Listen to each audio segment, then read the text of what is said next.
பழுக்க காய்ச்சிய இரும்பு கம்பியை உங்க கைகளால பிடிக்க முடியுமா இப்படின்னு கேட்குறீங்களா? கொஞ்சம் விளக்கெண்ணெய் இருக்குல்ல, அதை கையில் போட்டுக்கணும்.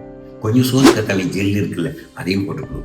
கொஞ்சம் வெங்காயம் இதெல்லாம் கலந்து கையில் போட்டுட்டு அந்த இரும்பு கம்பியை பிடிச்சா கிட்டத்தட்ட 1 நிமிஷத்துக்கு கையில் பிடிக்க முடியும். ஏன்னா அதில் இருக்க ஆயில், அந்த ஜெல்லு எல்லாம் சேர்ந்து அந்த கையில் அந்த வெப்பம் படாமல் நம்மளை காப்பாற்றிருக்கு.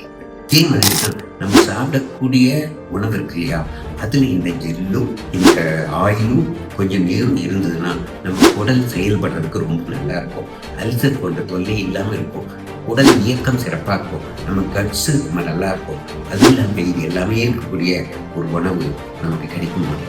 அந்த இடத்தை நிரப்புறதுக்கு தான் இந்த ப்ரோஃபைபர். இதில் கொஞ்சம் ப்ரோட்டீன், கொஞ்சம் ஃபுட் ஃபேட்டு, கொஞ்சம் ஃபைபர் எல்லாம் கலந்த ஒரு அருமையான உணவு. இந்த உணவு உங்களுக்கான சத்துணவு தேவையை, ஃபைபரோட தேவையை நிறைவேற்றும் உங்கள் வாழ்க்கையில் உங்களுக்கு மிகப்பெரிய உதவியாக இருக்கும். இந்த அவசர காலத்தில் நம்ம அதையே தேடி அடைய முடியாத இந்த காலத்தில் இது உங்களுடைய சத்துணவு தேவையை ஈடு செய்வதில் மிகப்பெரிய உதவியாக இருக்கும்.